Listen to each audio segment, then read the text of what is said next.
तो this is lecture number 8 of GOC1 और इस लेक्चर में हम जो एरोमेटिसिटी हमने पढ़ा था लास्ट लेक्चर में, तो एरोमेटिसिटी को हम कंटिन्यू करेंगे और उस पर ढेर सारा क्वेश्चंस करेंगे और बाद में हम पढ़ेंगे एप्लीकेशन ऑफ एरोमेटिक कंपाउंड्स या एरोमेटिसिटी। ठीक है, पहले हम कुछ क्वेश्चंस करते हैं, ध्यान से देखिए। फर्स्ट एग्जाम्पल आपके पास है साइक्लोपेंटाडिनाइल एनाइन। साइक्लोपेंटाडिनाइल एनाइन, तो आप देखिए इसमें नेगेटिव चार्ज है, तो ये साइक्लिक है, प्लेनर है, इसमें साइक्लिक कंटिन्यूस साइक्लिक रेजोनेंस है, कंटिन्यूस साइक्लिक रेजोनेंस है, कंप्लीट साइक्लिक रेजोनेंस है और 1 2 3 पेयर पाई इलेक्ट्रॉन है, ऑड पेयर है, तो इस कंपाउंड को हम एरोमेटिक बुलाएंगे। या तो आपको ऐसे लिख के बोल दे साइक्लोपेंटाडिनाइल एनाइन, या आपको ये कंपाउंड बना के दे दे, या आपको ऐसा लिख के दे दे। तो अगर ऐसा लिख के देगा तो हम पहले साइक्लोपेंटाडिनाइल एनाइन बनाएंगे, फिर देखेंगे साइक्लिक है, प्लेनर है, क्लोज्ड साइक्लिक रेजोनेंस है और 3 पेयर पाई इलेक्ट्रॉन है, तो ये एरोमेटिक होगा।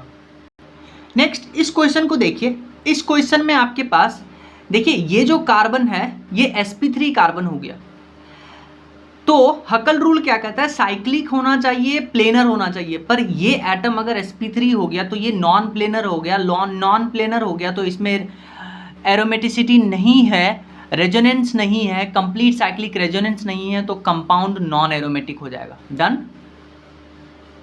फिर आप इस एग्जाम्पल को देखिए। पहले इसका नाम है साइक्लोपेंटाडिनाइल केटाइन। ये साइक्लिक है, प्लेनर है, कंप्लीट साइक्लिक रेजोनेंस है, 1 2 पेयर पाई इलेक्ट्रॉन है, इवन पेयर है, तो इसको बुलाएंगे एंटी एरोमेटिक। अगर ऑड पेयर होता है तो एरोमेटिक बुलाते हैं, इवन पेयर होता है तो उसको एंटी एरोमेटिक बुलाते हैं। ठीक है। सिमिलरली आप इस कंपाउंड को देखिए, इसमें ये जो कार्बन है ये sp3 कार्बन है, तो ये नॉन प्लेनर हो गया। एरोमेटिक कंपाउंड होने के लिए या एंटी एरोमेटिक होने के लिए प्लेनर होना चाहिए मॉलिक्यूल, पर ये नॉन प्लेनर हो गया, तो ये कंपाउंड नॉन एरोमेटिक हो जाएगा। फिर आप इस एग्जाम्पल को देखिए। पहले तो इसको बुलाते हैं साइक्लोहेप्टा ट्राइइनाइल केटाइन, इसको बुलाते हैं साइक्लोहेप्टा ट्राइइनाइल केटाइन, या इसको हम ट्रोपाइलियम केटाइन भी बुलाते हैं, तो दोनों नाम सेम है। साइक्लोहेप्टा ट्राइइनाइल केटाइन बोल दीजिए या ट्रोपाइलियम केटाइन बोल दीजिए। तो देखिए ये साइक्लिक है, प्लेनर है, कंप्लीट साइक्लिक रेजोनेंस है, 1 2 3 पेयर पाई इलेक्ट्रॉन है, ऑड पेयर है, यानी एरोमेटिक होगा। तो अगर आपसे एग्जाम में पूछ दे कि ट्रोपाइलियम केटाइन जो है वो एरोमेटिक है, एंटी एरोमेटिक है या नॉन एरोमेटिक है, तो पहले आपको स्ट्रक्चर पता होना चाहिए, तो उसके लिए आप नाम के साथ साथ स्ट्रक्चर भी ध्यान में रखिएगा। नेक्स्ट एग्जाम्पल हमारे पास है, ये देखिए इसको बुलाते हैं पायरोल। ऐसा स्ट्रक्चर आपको देखने को मिले तो इसको आप पायरोल बुलाइएगा। पायरोल में देखिए ये जो लोन पेयर है ये रेजोनेंस में पार्टिसिपेट करेगा, तो साइक्लिक है, प्लेनर है, कंप्लीट साइक्लिक रेजोनेंस है, 1 2 3 पेयर पाई इलेक्ट्रॉन है, ऑड पेयर है, तो पायरोल एरोमेटिक होगा और इसको हेट्रो एरोमेटिक भी बुलाते हैं। फिर नेक्स्ट एग्जाम्पल देखिए, इसमें ऑक्सीजन है इस रिंग में, तो इसको फ्यूरैन बुलाएंगे। फ्यूरैन का ये स्ट्रक्चर देखिए। ऑक्सीजन पे 2 लोन पेयर हैं, दोनों लोन पेयर में से कोई एक लोन पेयर रेजोनेंस में पार्टिसिपेट करेगा, एक लोन पेयर जो होगा वो लोकलाइज्ड होगा, एक लोन पेयर डीलोकलाइज्ड होगा, एक लोन पेयर लोकलाइज्ड होगा। तो साइक्लिक है, प्लेनर है, कंप्लीट साइक्लिक रेजोनेंस है, 1 2 3 पेयर पाई इलेक्ट्रॉन है, ऑड पेयर है, तो फ्यूरैन भी एरोमेटिक होगा।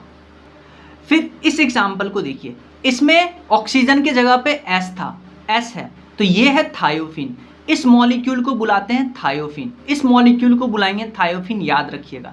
सल्फर पे 2 लोन पेयर है, एक लोन पेयर रेजोनेंस में पार्टिसिपेट करेगा, मतलब ये लोन पेयर डीलोकलाइज्ड होगा। एक लोन पेयर रेजोनेंस में पार्टिसिपेट नहीं करेगा तो ये लोन पेयर लोकलाइज्ड होगा। साइक्लिक है, प्लेनर है, कंप्लीट साइक्लिक रेजोनेंस है, 3 पेयर पाई इलेक्ट्रॉन है, 1 2 3, तो ये ऑड पेयर है, तो ये भी एरोमेटिक होगा। फिर नेक्स्ट एग्जांपल है पायरीडीन। यहाँ पे देखिए 6 कार्बन है, 6 मेंबर रिंग है, बीच में नाइट्रोजन है। तो नाइट्रोजन पे जो लोन पेयर है ये रेजोनेंस में पार्टिसिपेट नहीं करेगा। रेजोनेंस में पार्टिसिपेट ये तीन पाई बॉन्ड ही करेंगे। तो साइक्लिक है, प्लेनर है, कंप्लीट साइक्लिक रेजोनेंस है, 1 2 3 पेयर पाई इलेक्ट्रॉन है, ऑड पेयर है, यानी ये कंपाउंड पायरीडीन भी एरोमेटिक है। नेक्स्ट आप इस एग्जांपल को देखिए, इस रिंग में 2 नाइट्रोजन है, तो इस कंपाउंड को बुलाते हैं पायरीमिडीन। क्या बुलाते हैं? पायरीमिडीन। तो स्ट्रक्चर के साथ साथ नाम भी ध्यान रखिएगा। तो देखिए दोनों नाइट्रोजन पे जो लोन पेयर है वो रेजोनेंस में पार्टिसिपेट नहीं करेगा। रेजोनेंस में पार्टिसिपेट ये 3 पाई बॉन्ड करेंगे। तो कंपाउंड साइक्लिक है, प्लेनर है, कंप्लीट साइक्लिक रेजोनेंस होगा।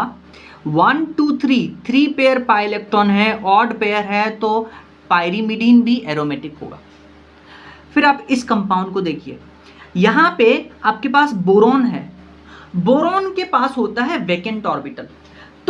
तो यहाँ पे रेजोनेंस होगा डबल सिंगल वैकेंट ऑर्बिटल। तो साइक्लिक है कंपाउंड, प्लेनर है, कंप्लीट साइक्लिक रेजोनेंस है, 1 पेयर पाई इलेक्ट्रॉन है, ऑड पेयर है, यानी ये कंपाउंड भी एरोमेटिक है। फिर आप इस एग्जाम्पल को देखिए, वेरी इंपॉर्टेंट एग्जाम्पल। इसमें देखिए जो नाइट्रोजन है इसका जो हाइब्रिडाइजेशन है वो sp3 है, और जैसे ही हाइब्रिडाइजेशन sp3 हुआ यानी कि ये नॉन प्लेनर हो जाएगा, और नॉन प्लेनर हुआ तो हकल्स का जो रूल था वो वायलेट हो गया। हकल का रूल कहता है कि साइक्लिक होना चाहिए, प्लेनर होना चाहिए। तो ये प्लेनर नहीं है, तो ना तो ये एरोमेटिक होगा ना ये एंटी एरोमेटिक होगा, इसको हम नॉन एरोमेटिक बुलाएंगे। डन। नेक्स्ट एग्जांपल देखिए बेंजीन। अब बेंजीन को समझने से पहले हम एक टर्म समझेंगे एन्यूलिन। देखिए एन्यूलिन क्या होता है आप ऐसा समझिए। एन्यूलिन क्या होता है? एक मोनोसाइक्लिक हाइड्रोकार्बन होता है। मोनोसाइक्लिक हाइड्रोकार्बन यानी कि उसमें एक ही साइकिल होता है, कंप्लीट एक साइकिल। मोनोसाइक्लिक हाइड्रोकार्बन जिसमें अल्टरनेट पाई बॉन्ड हो। देखिए ये एक मोनोसाइक्लिक हाइड्रोकार्बन है, alternate pi bond 1 double single double alternate pi bond है, तो इसको बुलाते हैं एन्यूलिन। अब एन्यूलिन को नाम लिखने के लिए हम क्या करते हैं? एक्स और एन्यूलिन लिखते हैं, ऐसे लिखते हैं। एक्स क्या है कि कितना नंबर ऑफ कार्बन है, जैसे यहां नंबर ऑफ कार्बन है 1 2 3 4 5 6, तो बेंजीन को हम 6 एन्यूलिन भी बुलाते हैं। तो एन्यूलिन क्या है? Monocyclic hydrocarbon with alternate pi bond, उसको बुलाते हैं एन्यूलिन। नाम लिखते हैं एक्स एन्यूलिन। एक्स को हम बुलाते हैं कि कितना नंबर ऑफ कार्बन है। जैसे इसको देखिए, इसको भी एन्यूलिन बुलाएंगे क्योंकि ये एक सिंगल मोनोसाइक्लिक हाइड्रोकार्बन है। इसमें कार्बन काउंट करिए 1 2 3 4 5 6 7 8 9 10, 10 कार्बन है, तो इसको बुलाएंगे 10 एन्यूलिन। सिमिलरली आप इसको देखिए, इसको भी एन्यूलिन बुलाएंगे। इसमें कार्बन काउंट करिए 1 2 3 4 5 6 7 8 9 10 11 12 13 14 एन्यूलिन इसको बुलाएंगे। ठीक है, ये एक कॉन्सेप्ट है, तो इसको लिख लेते हैं। तो एन्यूलिन क्या होता है? Monocyclic hydrocarbon with alternate pi bond. Naming कैसे लिखेंगे? X annulene. एक्स क्या होता है? नंबर ऑफ कार्बन कितना है। डन। अब एग्जाम्पल पे आइए। देखिए बेंजीन साइक्लिक है, प्लेनर है, कंप्लीट साइक्लिक रेजोनेंस है, 1 2 3 पेयर पाई इलेक्ट्रॉन है, ऑड पेयर है, तो बेंजीन एरोमेटिक होगा। फिर ये देखिए 10 एन्यूलिन। इसमें देखिए आपको ये जो 2 हाइड्रोजन नजर आ रहा है, पहले अगर ये आपको हाइड्रोजन बना के नहीं देगा, आपको मॉलिक्यूल कैसे बना के देगा? आपको मॉलिक्यूल ऐसे बना के देगा।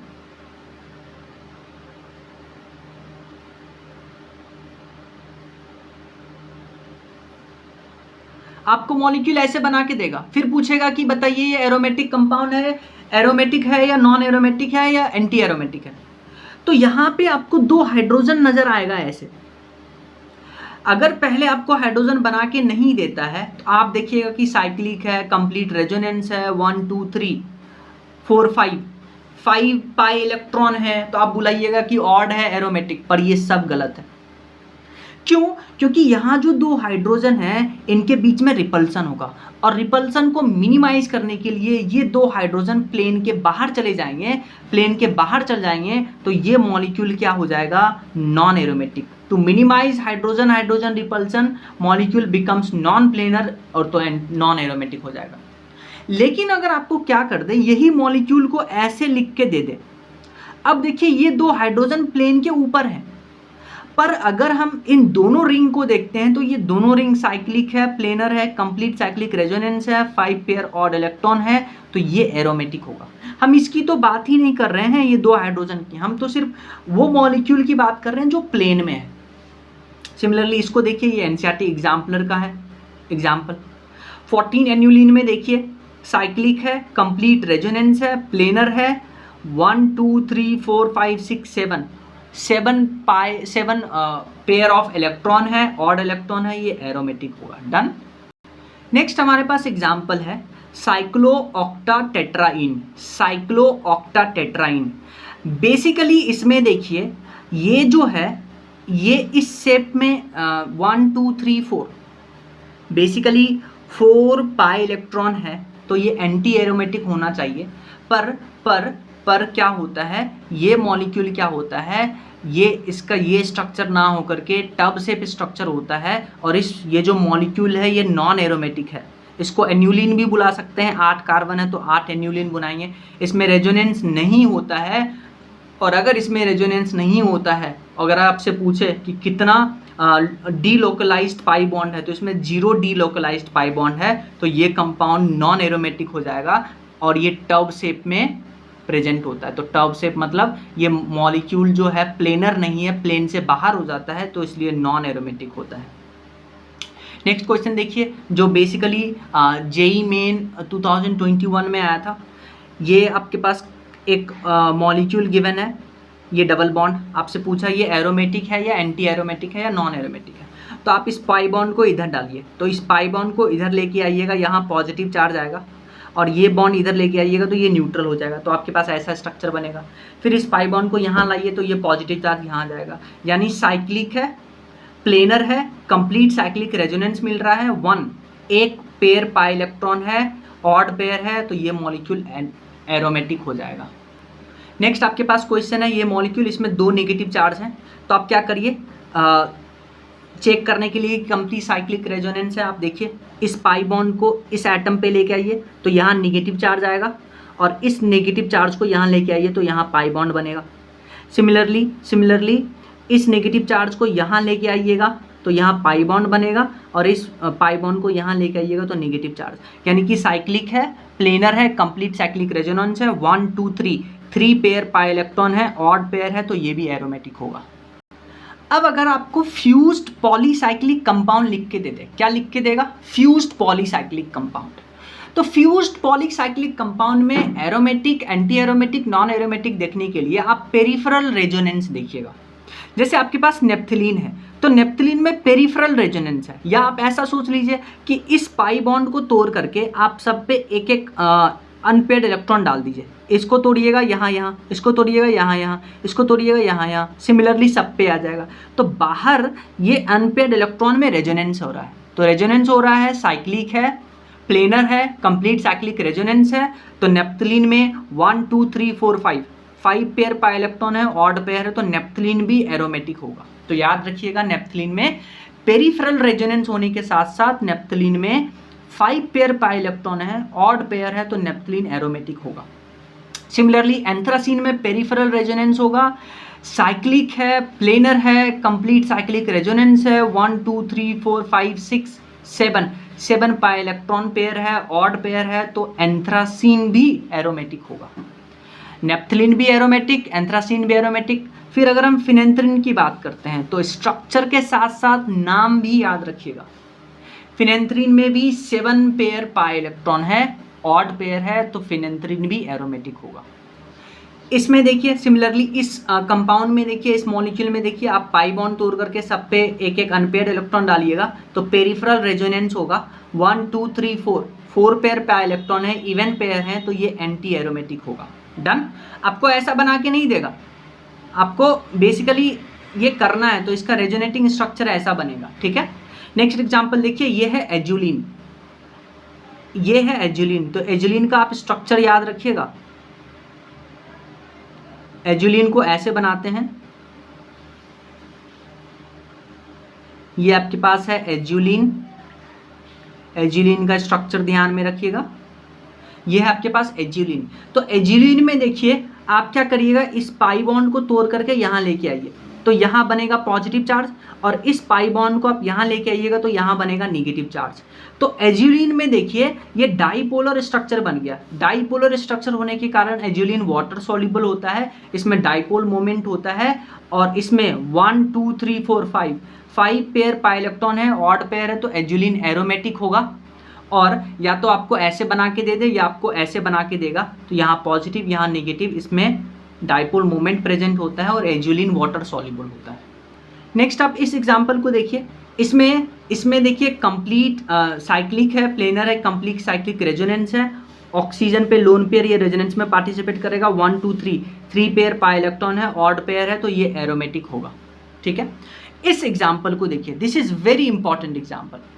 इसमें आप देखिएगा ये दो कार्बन जो है ये sp3 कार्बन है, sp3 कार्बन है, तो ये रिंग जो है रेजोनेंस में पार्टिसिपेट नहीं करेगा, लेकिन ये रिंग रेजोनेंस में पार्टिसिपेट कर रहा है। तो इस रिंग को देखिए, तो ये साइक्लिक है, प्लेनर है, कंप्लीट साइक्लिक रेजोनेंस है, 1 2 3 पेयर पाई इलेक्ट्रॉन है, एरोमेटिसिटी के लिए तो ये पूरा कंपाउंड एरोमेटिक कंपाउंड हो जाएगा। अगर आपसे ऐसा पूछे कि नंबर ऑफ p ऑर्बिटल बताइए, तो 1 2 नंबर ऑफ p ऑर्बिटल 1 2 3 4 5 6 7 8, तो 8 p ऑर्बिटल होंगे। और ऐसा p orbital, number of p orbital for aromaticity, तो एरोमेटिसिटी में 1 2 3 4 5 6, सिर्फ 6 होगा, तो आंसर होगा 6। Number of pi electron in resonance 1 2 3 4, ये भी ये पाई बॉन्ड इसके साथ रेजोनेंस में है, तो 1 2 3 4 4 दूना 8, तो 8 इलेक्ट्रॉन रेजोनेंस में पार्टिसिपेट कर रहे हैं। अगर हम बात करते हैं number of pi electron in aromaticity, तो एरोमेटिसिटी में ये रिंग पार्टिसिपेट कर रहा है, तो 1 2 3 6 इलेक्ट्रॉन होंगे number of pi electron in aromaticity. Done. फिर आप इस कंपाउंड को देखिए, इस कंपाउंड में आपको दो आइसोलेटेड रिंग सिस्टम है, इसको बाइफिनाइल बोलते हैं। तो आप इसमें देखिएगा ये साइक्लिक है, इसमें रेजोनेंस होगा, साइक्लिक है, प्लेनर है, कंप्लीट साइक्लिक रेजोनेंस है, तो ये सिंगल अकेला कंपाउंड एरोमेटिक है, ये अकेला एरोमेटिक है। तो हम एज ए होल नहीं देखेंगे, अलग अलग रिंग को देखेंगे, तो ये पूरा मॉलिक्यूल, ये पूरा कंपाउंड एरोमेटिक होगा, क्योंकि इसमें भी 3 पेयर पाई इलेक्ट्रॉन, इसमें भी 3 पेयर है पाई इलेक्ट्रॉन, यानी ऑड पेयर पाई इलेक्ट्रॉन है, तो पूरा कंपाउंड एरोमेटिक होगा। तो बाइफिनाइल क्या होगा? एरोमेटिक। ठीक है। नेक्स्ट हम बात करते हैं क्वासी एरोमेटिक कंपाउंड। क्या होता है क्वासी एरोमेटिक कंपाउंड, ये समझिए। Ionic aromatic compound in which charge is a part of Huckel's rule of aromaticity, यानी कि ऐसा एरोमेटिक कंपाउंड जिसमें चार्ज प्रेजेंट है और वो हकल रूल को फॉलो करता है। जैसे आप इसको देखिए, आपको एग्जाम में ये बना करके देगा, तीन कार्बन का साइकिल और डबल बॉन्ड ऑक्सीजन, और आपसे पूछेगा ये एरोमेटिक है या नॉन एरोमेटिक है। तो आप क्या करिएगा, इस पाई बॉन्ड को तोड़ करके ऑक्सीजन पे नेगेटिव, इस पे पॉजिटिव चार्ज। अब आप इस रिंग में देखिए, इस रिंग में देखिएगा यहाँ पे कंप्लीट रेजोनेंस है, प्लेनर है, कंप्लीट साइक्लिक रेजोनेंस है, 1 पेयर पाई इलेक्ट्रॉन है, तो ये ऑड पेयर है, तो ये एरोमेटिक होगा। और इसमें देखिए चार्ज डेवलप हो रहे हैं, इसलिए इसको आयोनिक एरोमेटिक कंपाउंड बुलाएंगे। हकल रूल को भी फॉलो कर रहा है, इसको बुलाते हैं क्वासी एरोमेटिक कंपाउंड। सिमिलरली आपको अगर ये एग्जांपल दे देगा ट्रोपोन, इसको बुलाते हैं ट्रोपोन। स्ट्रक्चर के साथ साथ नाम याद रखिएगा।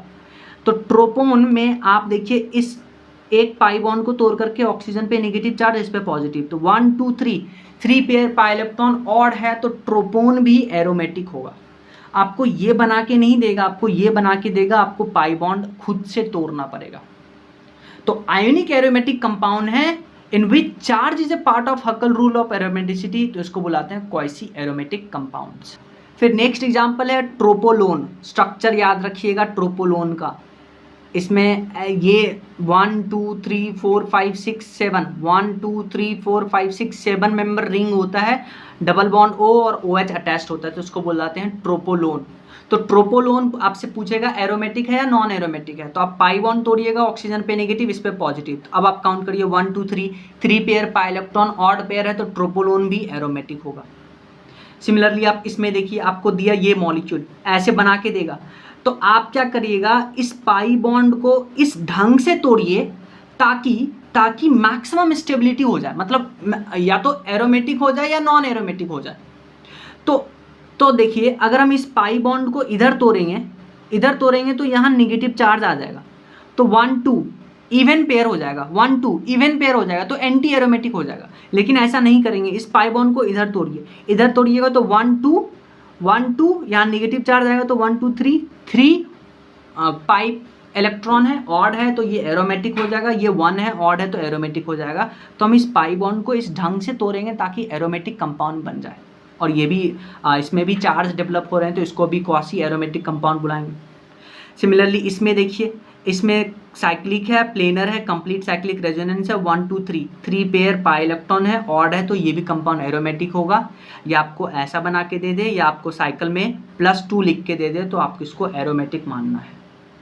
अब हम बात करते हैं application of aromaticity. Application of aromaticity में पहला क्वेश्चन देखिए, which of the following compound is most acidic. या तो आपसे ऐसा पूछता है या आपसे पूछेगा which of the following hydrogen is most acidic. तो आपके पास 3 ऑप्शन है, 1 2 3। तो आप इसमें क्या करिएगा, पहले आप मोस्ट एसिडिक कंपाउंड देखने के लिए आप इसका कॉन्जुगेट बेस बनाइए, ठीक है। तो आप हाइड्रोजन हटाइएगा तो यहाँ कॉन्जुगेट बेस बनेगा, इस पे नेगेटिव चार्ज, फिर यहाँ कॉन्जुगेट बेस बनेगा और इसका कॉन्जुगेट बेस बनेगा ये। अब आप ध्यान देखिए, एसिडिक स्ट्रेंथ उसका ज़्यादा होगा जिसका कॉन्जुगेट बेस जो होगा वो सबसे ज़्यादा स्टेबल होगा। अब देखिए किसका कॉन्जुगेट बेस स्टेबल होगा, हाँ जिसमें ये देखिए, इसमें 1 पाई इलेक्ट्रॉन है, 1 2 पाई इलेक्ट्रॉन है, इवन है तो ये एंटी एरोमेटिक हो गया। इसमें देखिए 1 2 3 पाई इलेक्ट्रॉन है, ऑड है तो ये एरोमेटिक होगा। एरोमेटिक जैसे ही आया तो ये कॉन्जुगेट बेस सबसे ज़्यादा स्टेबल होगा, और जिसका कॉन्जुगेट बेस स्टेबल होगा उसका एसिडिक स्ट्रेंथ ज़्यादा होगा, यानी इस कंपाउंड का सबसे ज़्यादा एसिडिक स्ट्रेंथ। आपको कॉन्सेप्ट समझ में आया होगा कि हाइड्रोजन हटा करके हम कॉन्जुगेट बेस बनाएंगे, फिर नेगेटिव चार्ज जैसे ही लगाएंगे, फिर हम चेक करेंगे कि कौन एरोमेटिक है, कौन एंटी एरोमेटिक है, कौन नॉन एरोमेटिक है। और आपको स्टेबिलिटी का ऑर्डर पता है, सबसे ज़्यादा एरोमेटिक स्टेबल होगा, फिर नॉन एरोमेटिक, फिर एंटी एरोमेटिक। तो देखिए ये एरोमेटिक है, ये देखिए इसमें ना तो साइक्लिक है, ना रेजोनेंस है, ना प्लेनर है, तो ये क्या है, ये नॉन एरोमेटिक है। तो सबसे ज़्यादा ये होगा स्टेबल, फिर ये, फिर लास्ट में ये। डन। फिर नेक्स्ट जो एप्लीकेशन आता है एरोमेटिसिटी का, वो इस क्वेश्चन से देखिए, which of the following compound give hydrogen gas when react with sodium. यानी कि कौन सा कंपाउंड जो है वो हाइड्रोजन गैस देगा जब इसको हम सोडियम से रिएक्ट करवाते हैं। बेसिकली क्या होता है, जो सोडियम होता है वो एक इलेक्ट्रॉन रिलीज करता है। क्यों? क्योंकि सोडियम जो है वो S ब्लॉक से बिलोंग करता है। S ब्लॉक से बिलोंग करने के कारण सोडियम का जो बेसिकली आयोनाइजेशन एनर्जी होता है वो कम होता है, तो सोडियम एक इलेक्ट्रॉन रिलीज करता है, तो इसलिए सोडियम को इलेक्ट्रोपॉजिटिव मेटल बुलाते हैं। अब ये इलेक्ट्रॉन क्या करेगा, H+ के साथ कंबाइन करके हाइड्रोजन गैस रिलीज करेगा। तो अब आप ध्यान देखिए, आपसे पूछा कि which of the following compound give hydrogen gas with react with sodium. तो आप क्या करिएगा, हाइड्रोजन निकाल करके आप नेगेटिव बनाइएगा। अब जो सबसे ज़्यादा स्टेबल होगा हाइड्रोजन निकाल करके, वो आसानी से हाइड्रोजन गैस रिलीज करेगा। तो देखिए आपके पास 2 ऑप्शन है, ये और ये। जब आप इसका नेगेटिव चार्ज बनाइएगा तो इसमें देखिए 1 2 इवन पेयर ऑफ इलेक्ट्रॉन है, तो ये एंटी एरोमेटिक है। इसमें हाइड्रोजन निकाल करके नेगेटिव चार्ज बनाइएगा तो 1 2 3 ऑड पेयर ऑफ इलेक्ट्रॉन है, एरोमेटिक होगा, तो ये सबसे ज़्यादा स्टेबल होगा, तो ये हाइड्रोजन गैस आसानी से रिलीज करेगा सोडियम के साथ रिएक्ट करने पे। तो आंसर हो जाएगा बी। नेक्स्ट जो हमारे पास एप्लीकेशन है, ये इस क्वेश्चन के थ्रू देखिए, which of the following compound give white precipitate of AgCl when reacts with aqueous AgNO3। यानी कि इन 2 कंपाउंड में से कौन सा कंपाउंड ऐसा है जो कि AgCl से रिएक्ट करने के साथ वो वाइट प्रेसिपिटेट देगा। AgCl when react with aqueous AgNO3। तो क्या होता है, जो एक्वस AgNO3 होता है इसमें Ag प्लस क्या करता है, Cl माइनस के साथ रिएक्ट करके AgCl का वाइट प्रेसिपिटेट देता है।